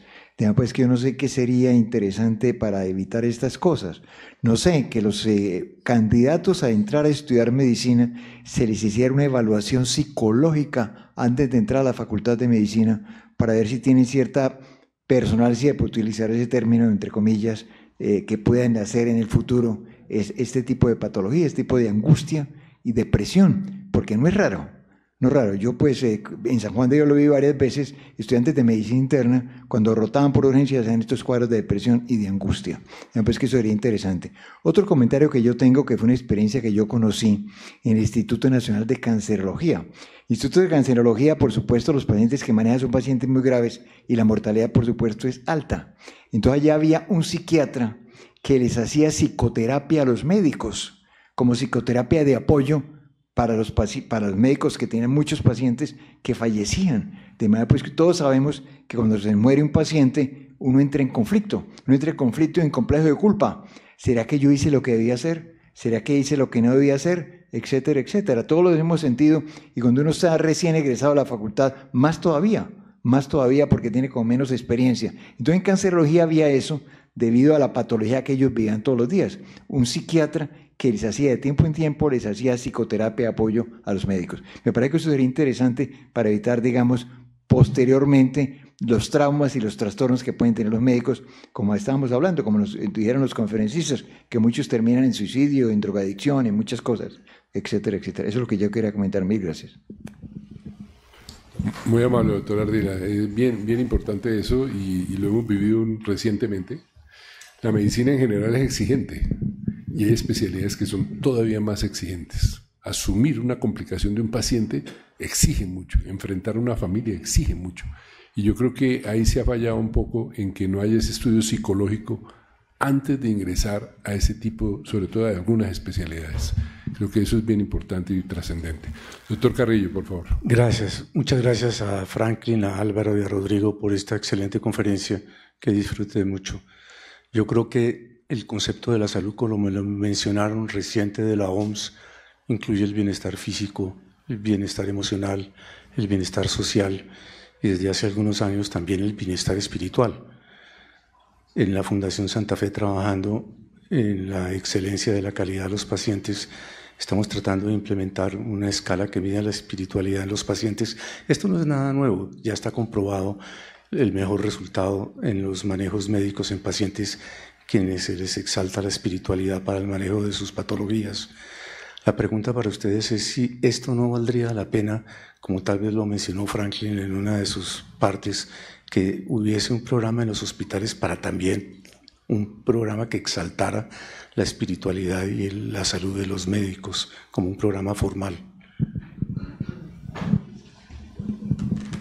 Mil gracias, doctor Carrillo. El doctor Rodrigo Muñoz le tocó salir, pero él está conectado, porque yo creo que la respuesta la puede dar mucho mejor el doctor Rodrigo Muñoz. El doctor Muñoz, cuando inició la Reina Sofía, pues yo lo acompañé en el trabajo de él, hacíamos las terapias de grupo con el personal de las unidades más sensibles. Por ejemplo, yo manejaba la unidad de neonatos. Entonces, las enfermeras jefes, neonatólogas, las crisis que vivían con ellos, cuando nacían niños con diferentes problemas, etcétera. Y así cada uno teníamos diferentes servicios asignados. No sé si el doctor Muñoz quiera comentar algo.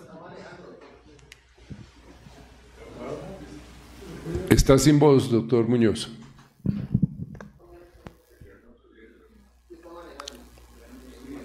Yo creo que por seguridad mental de él Sí. mejor no lo exijamos. Bueno, mejor termino de contestar. Obviamente en las... Continúo entonces yo por los problemas de sonido. En todas las clínicas psiquiátricas, toda la vida, porque eso es parte esencial del manejo y del aprendizaje, del entrenamiento de uno como residente, se manejan los grupos terapéuticos no solo con los pacientes, sino con el personal asistencial. El desarrollo, digamos, de actividades que propendan por la espiritualidad del paciente hace parte de la humanización de la medicina. Y la humanización de la medicina ha sido empujada por el modelo médico que teníamos antiguamente de aseguramiento, porque los que tenían mejor puntaje, pues tienen más recursos. Y claramente va a subir el puntaje de adherencia, de satisfacción, y disminuye el porcentaje de quejas cuando hay algún tipo de soporte en el área emocional, en el área espiritual, en cualquiera de las áreas que tienen componentes psicológicos. Es decir, supremamente importante el comentario del doctor Carrillo.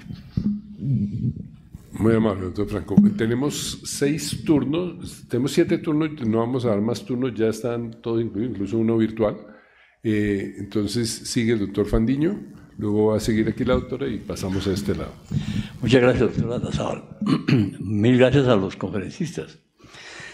Yo me eduqué en la Universidad de Estocolmo, en Suecia, en neurocirugía.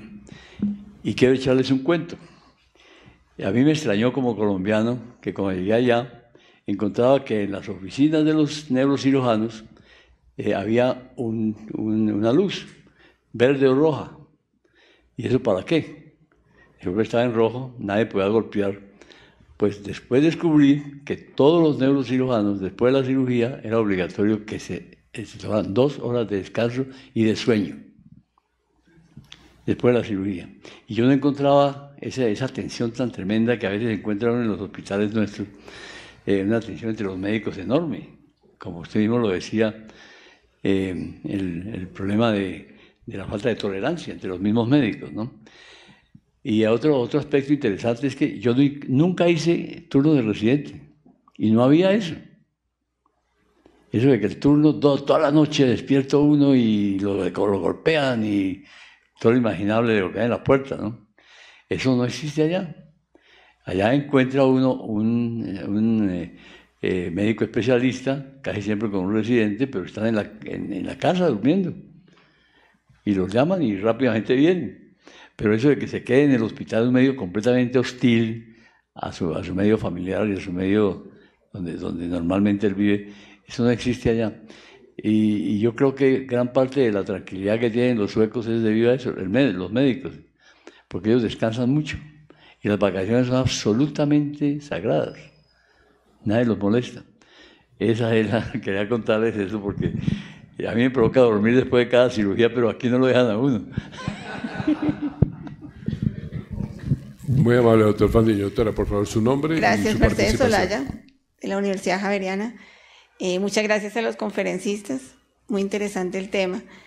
Bueno, en el Hospital San Ignacio hace más o menos 10 años, pues también analizando estos problemas, vieron que en los servicios donde había más estrés, había más problemas de clima laboral. Y ustedes conocen al doctor Santa Cruz y pues él sabía la metodología de los grupos Balint y comenzó a aplicarla en todos los servicios del hospital, comenzando por los más críticos. Yo pues pertenezco al departamento de patología. Nosotros estuvimos en tratamiento 8 meses, ¿sí? Y después de eso ya quedaron grupos permanentes, pero más pequeños, más bien voluntarios. Y, por ejemplo, patología sigue con su grupo Balint, ya llevamos otra vez otros 3 años. Allí incluyen pues, los residentes y pues se está intentando hacer una atención servicio por servicio de estos temas. Muchas gracias, doctora, muy amable. Entonces continuamos con el doctor Uribe, por favor. Gracias, señor vicepresidente. Primero, felicitar a los 3 colegas académicos que hicieron esta presentación y felicitarlos porque después de todos los embates que nos cuentan y que ustedes mismos vivieron, siguen teniendo una buena higiene mental. De los 3 expositores, 2 son rosaristas, como los dos que estamos aquí con el doctor Fernández.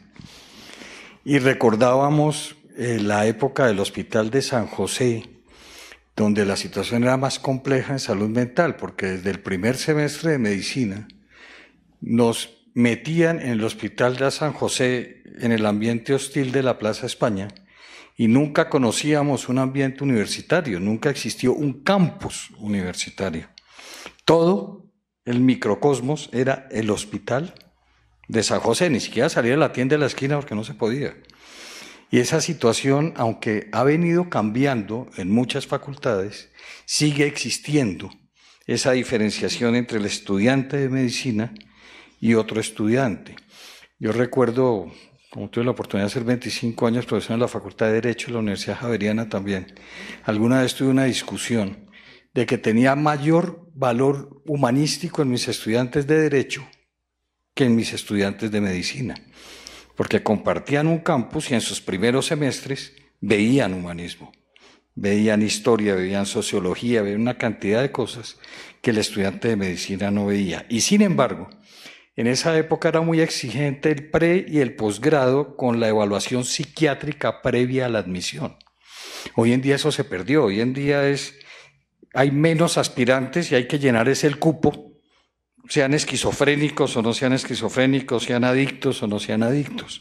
Entonces eso, si en esa época era complicado, y con esto termino, yo tenía compañeros de universidad y clínicas que para estudiar tomaban Ritalina. Otros más usados consumían cocaína, pero el choque más grande lo tuve fue ya ejerciendo como toxicólogo clínico, donde comencé a recibir con abuso de fármacos y con trastornos por consumo de psicoactivos a mis profesores, a muchas de esas personas que tenía yo en un gran ideal y que tenían esto detrás. Y la estigmatización de que se sentían mal, que estaban enfermos, pero el qué dirán, el miedo a perder la reputación, el cargo, lo llevaban a no hacerlo y era muy complicado, porque casi que era, ven, hablamos en mi casa, trátame, pero en mi casa. Y otro punto que no se trató aquí, y que también durante muchos años, hace unos 8 o 10 años dejé de verlo tanto, es que no solo afecta la salud mental del médico, sino la salud mental de su familia. Muchas veces me llegaban con el problema del abuso de psicofármacos de su pareja, de su esposa. Y de unos 10 años para acá comencé a ver una reducción importante y ahí me pregunté, ¿será que se arreglaron las cosas? No, empeoraron, lo que pasa es que se acabaron las familias.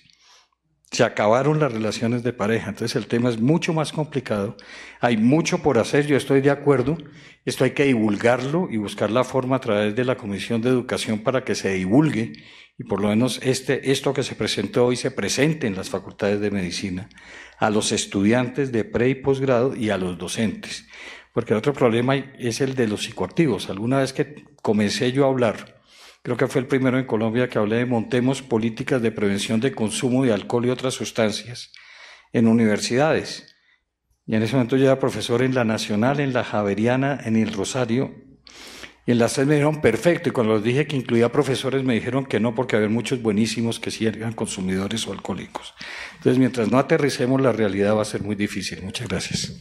Muy amable, doctor Uribe. El doctor Germán Fernández, luego el doctor Navarro y el doctor Esguerra. Pasa de aquí, venía. Gracias, doctor Landazábal. Venir a la academia en cada oportunidad es una lección fantástica. Gracias a los conferencistas. En cada uno de los temas que trataron, yo me sentí identificado en muchos de los padecimientos o síntomas que ustedes mencionaban. Ningún médico que haya tratado pacientes ha dejado de tener alguna de estas situaciones, porque parte de una base fundamental. ¿Quién no se preocupa por un paciente en condiciones delicadas? Eso nos ha sucedido a todos. Y por supuesto eso invade el terreno del doctor Franklin, quitándonos el sueño. Indudablemente que un paciente delicado siempre nos quita el sueño y nos afecta. Y el segundo tema al que quiero referirme es al del estrés postraumático que padecemos o hemos padecido médicos y personal de la salud. Particularmente yo lo sufrí cuando me tocó atender todo el escenario de la catástrofe de Armero, del Nevado del Ruiz. Me tocó ver las escenas más trágicas que haya podido imaginarme. Ninguna, no, por supuesto, en la formación académica no nos habían enseñado escenarios de guerra ni cosa parecida. Y en la atención de estos pacientes nos tocó ver las cosas más dramáticas y, por supuesto, eso generó un estrés postraumático en el hospital que yo dirigía en ese momento. Tuvimos la fortuna de tener el apoyo de una psicóloga que atendía pacientes en fase terminal y pacientes en situación crítica. Por supuesto, ella se dio cuenta de la crisis que estábamos teniendo todos los que estábamos atendiendo a esos pacientes y nos dio un apoyo fundamental para subsanar este tema. A mí evidentemente me quedó los flashbacks de todos los pacientes en unas situaciones terribles y como resultado de eso, en forma de terapia terminamos con el comité creado por la Academia Nacional de Medicina en ese momento, recogiendo toda la experiencia nacional de lo que se había vivido en los hospitales del país, resultado de lo cual terminó un libro, Memoria, que ustedes conocen y que lo editamos con la Academia Nacional de Medicina. De manera que son dos aspectos muy importantes. La preocupación, que es inevitable y no es prevenible. Forma parte de la autenticidad del médico. Y lo segundo, el estrés postraumático que sufre o el estudiante o el médico o la enfermera. Muchas gracias. Muy amable, doctor Fernández. Doctor Navarro, vamos a seguir con las participaciones tan importantes, breves, por el tiempo. Muchas gracias, doctor Landazábal, y felicitaciones a los doctores Muñoz, Franco y Escobar. Yo quería comentar que decía el doctor José Félix Patiño que era muy importante el papel del tutor en las universidades, del mentor, porque era una persona que se encargaba de escuchar al estudiante cuando tenía problemas.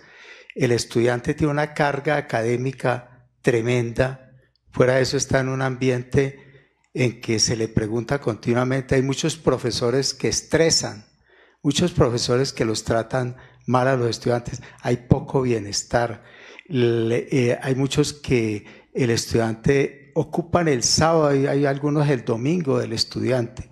Entonces el ambiente es tan difícil que necesitan un tutor.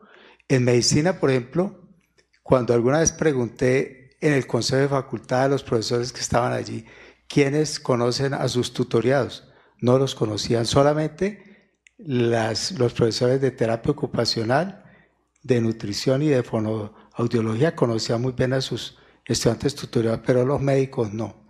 Entonces, el estudiante vive en un estrés. Otra cosa es que en Barcelona y en otros sitios hay hospitales o hay centros de rehabilitación y como de bienestar o de recuperación de las personas drogadictas que se divorcian, que tienen problemas. Aquí en Colombia no tenemos eso. Se está tratando de hacer cuidados primarios o primeros auxilios psicológicos, ¿sí? Pero no hay unos sitios de estar donde ellos vayan. Nosotros tuvimos un anestesiólogo, se fue la luz en un municipio de Cundinamarca, estaban operando a un niño de unas amígdalas y como se fue la luz, los otorrinos dijeron, ¿cómo nos alumbra? El anestesiólogo fue a alumbrar con el laringoscopio, descuida al niño, el niño tenía 11 años, el niño entró en paro y se murió. Y ese anestesiólogo quedó con un trauma y luego fui a visitarlo a la clínica y estaba completamente bajo efecto de muchas drogas. Yo le dije, coja esas drogas y bótelas. Y finalmente se recuperó, pero fíjense que no hay unos centros especiales para rehabilitar a esas personas y son muchos los que necesitan ayuda. Como decía el doctor Uribe, yo creo que se divorcian muchos drogadictos, muchas personas con estrés que necesitan ayuda de esos centros especiales, pero no los hay aquí en Colombia. Gracias. Doctor Navarro, muy amable. Doctor Esguerra, por favor. Sí, yo quiero, felicitando a los ponentes por estas conferencias que nos han presentado con respecto a la salud de los médicos. Yo quiero comentarles una experiencia muy personal y que quiero mostrarles cómo poco a poco empieza el estrés médico por el trabajo y la labor a hacer mella en el médico, en su familia, en sus relaciones, en fin. Hace 30 años precisamente, en octubre, en la clínica de Marley iniciamos el programa de trasplante de médula ósea en Colombia. Inicialmente fue novedoso. Lo fundamos 2 médicos, doctor Pedraza Enrique y mi persona. Habíamos tenido entrenamiento en esta labor. Inicialmente tuvimos 3 camas y todo era novedad.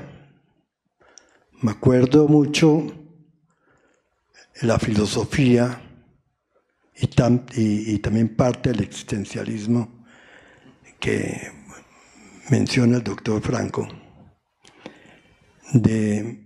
Era novedad. Me acuerdo cuando fundimos la primera médula ósea, es decir, que el paciente queda con 0 neutrófilos. Y hay necesidad de infundirle células madre. Pero esas células madre hay que extraerlas antes de llevar el paciente a la aplasia o traerlas de un donante dependiendo del tipo de trasplante. Hay que congelar las células, entonces empieza uno a decir, uy, yo estoy congelando la vida. Y puede durar esta célula 20, 30 días congelada. Y dice uno, hombre, estoy congelando la vida. Y cómo después de 30 días de congelada reaparece la vida y aparece la producción de las células. Todo esto emocionante en un principio. Fueron 3 camas. Luego empezó a crecer. Me acuerdo como a los 2 o 3 años presentamos acá los primeros 100 trasplantes de médula ósea en Colombia como programa. Todo era emoción. Luego se amplió la unidad a 13 camas. Y lógicamente los médicos aumentaron. Inicialmente a varios de estos médicos los entrenamos. Y empezamos ya no a sufrir las consecuencias o a vivir las consecuencias de una novedad, sino de algo rutinario. Y de algo que eran 13 pacientes, todos en aplasia, en 30, 40 días de aplasia, y que no salían antibióticos, en fin, toda una serie de complicaciones que el paciente de trasplante de médula ósea.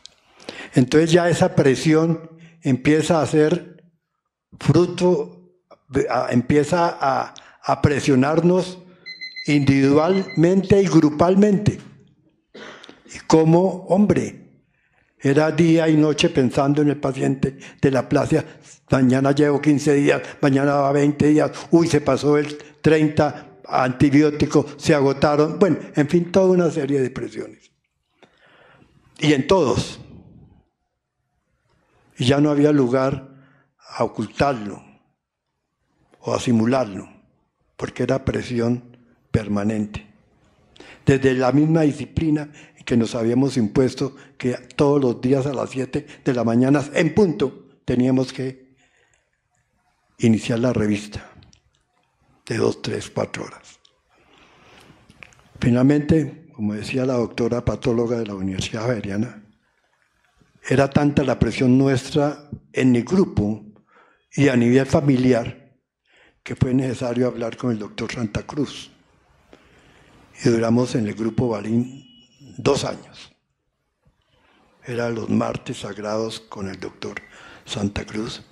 Y poco a poco vimos cómo empezamos a no sentir, a no tener ese sentimiento de existencialismo que se nos menciona, sino así a comportarnos y a poder soportar las mismas responsabilidades que nos tocaban.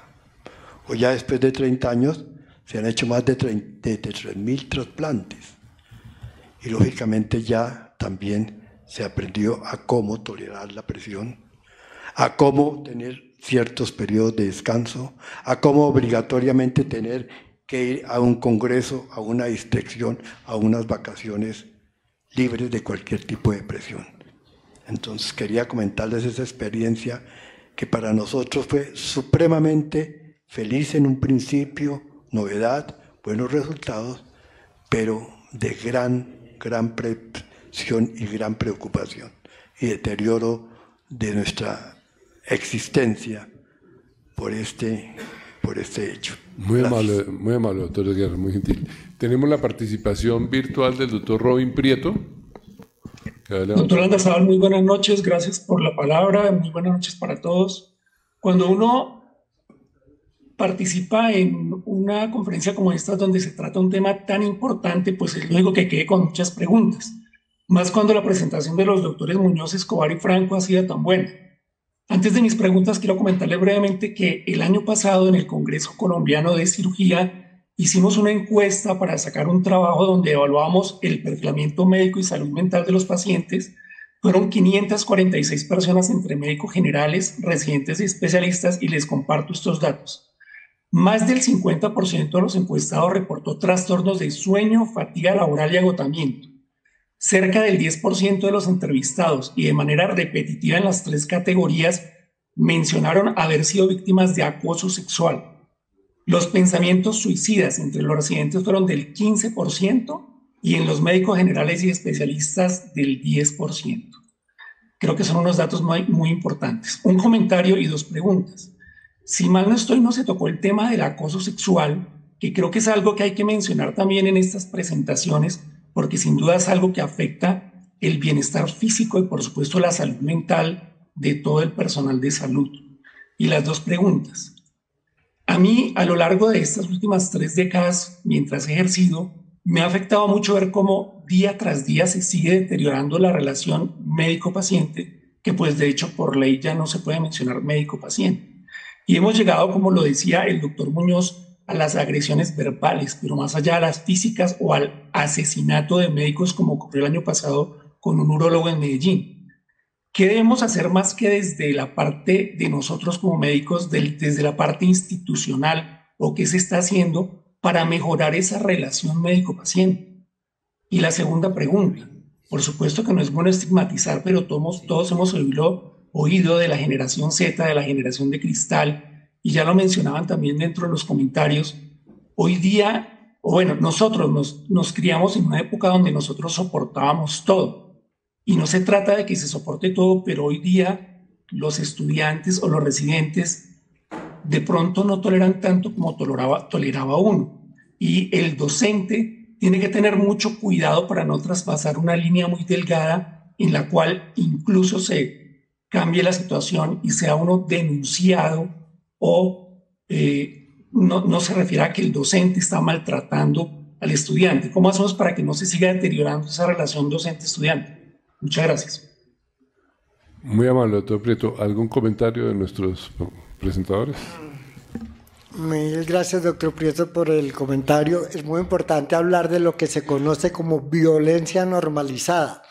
O sea, que es normal de que el R3 regañe, castigue al R1, etcétera. Eso es jerárquico. Eso ocurre también en los militares porque ambos son escenarios de mucha angustia.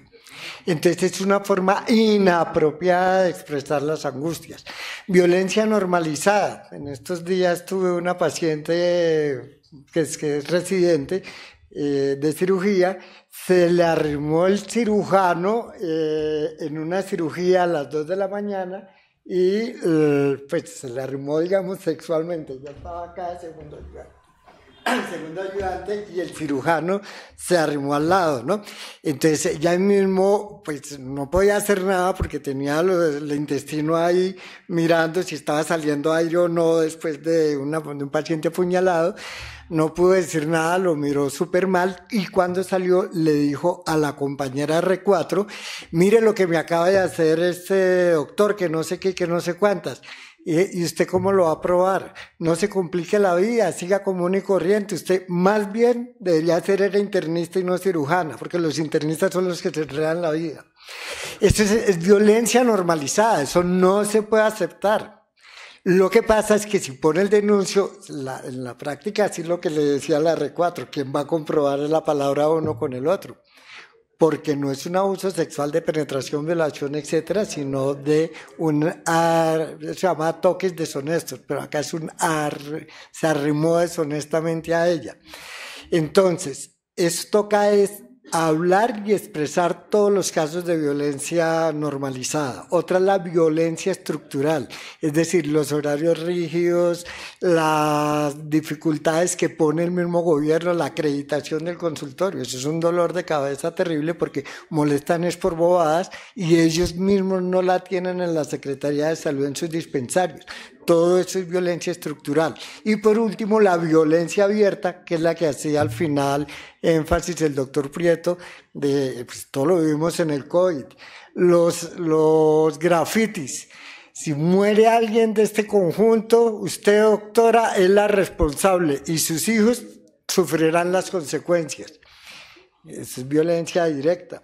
O sea, estamos sometidos realmente a situaciones muy tensionantes y hay que aprender a manejarlas y sobre todo expresarlas, porque no es normal la violencia. Toca expresar y aterrizar todo eso. Gracias. Doctor Franco, ¿nuestro canciller va a decir unas palabras? Bueno, más que unas palabras es terminar esto con una anécdota personal, sobre todo muy concretamente sobre el tema del doctor Escobar, el sueño de los médicos. Hace muchos años me invitaron a dar un curso de estrabismo en la ciudad de Barranquilla, una discípula mía que vive allá y trabaja allá. Y era un curso donde yo tenía que hablar el sábado completo y la mitad del domingo. Solo. Y además había que preparar diapositivas, no era como ahora en el computador, correcto. Y entonces llevaba yo 15 días preparando el curso completo y lo tenía listo y lo mandé ya al revelado. Cuando me llegan las diapositivas reveladas el martes, totalmente desordenadas, era una caja llena tuve que ordenar no sé cuántos, creo que eran 1000 y pico de diapositivas. Entonces me tuve que gastar lo que había dejado para dormir previamente, porque claro, yo tenía que seguir trabajando. Entonces tuve que utilizar esas horas de sueño para armar adecuadamente las presentaciones y llegar a Barranquilla con todo organizado. Y llegué a Barranquilla y comencé mi curso, hablé todo el sábado desde las 8 de la mañana hasta las 6 de la tarde. Y el domingo, ¿qué pasó el domingo? En un momento dado, se van a reír, me dormí dando la conferencia, yo me dormí. Obviamente me di cuenta que me estaba durmiendo y alcancé a decir, bueno, estiremos las piernas. Y claro, el auditorio se había dado cuenta ya y la carcajada de todo el mundo. Pero es una expresión relacionada con el sueño. Es cierto, nosotros sobrepasamos los límites del sueño hasta llegar a un nivel patológico de reserva de sueño. Quiero darle las gracias en cuanto a mí respecta, antes de que cierre el vicepresidente, a las presentaciones, a los tres presentadores. Nos han enseñado muchísimo y creo que ha sido una sesión absolutamente memorable, como dijo el doctor Fernández, inolvidable como la mayoría de lo que encontramos en esta academia. Mil gracias. Muy amable, doctor Cuellar, nuestro canciller. Bueno, como pueden ver, es un tema que claramente nos apasiona, claramente nos interesa, claramente es importante porque la salud nuestra nos permite brindarle salud a los pacientes. El doctor Camilo Uribe tocó un punto tangencialmente, y es cuando el médico es el médico del colega, y la importancia que tiene eso en reconocer que cuando el médico es paciente siempre tiende a bajarle al mal pronóstico de él, siempre piensa que las cosas son buenas, siempre subestima el estrés al que está sometido. Todos subestimamos el estrés al que estamos sometidos. Un 25% de los médicos reconocen que cuando tienen en consulta a un colega, alteran el interrogatorio y alteran el examen del paciente. Y esa parte es bien importante, porque atender a un colega es un privilegio, pero es tal vez al que mejor debemos examinar, al que mejor debemos interrogar para evitar problemas en nuestro ejercicio. Bueno, con esto les agradecemos a los conferencistas, excelentes presentaciones, muy interesantes, y a todos los participantes. Muchas gracias, están cordialmente invitados a una copa de vino.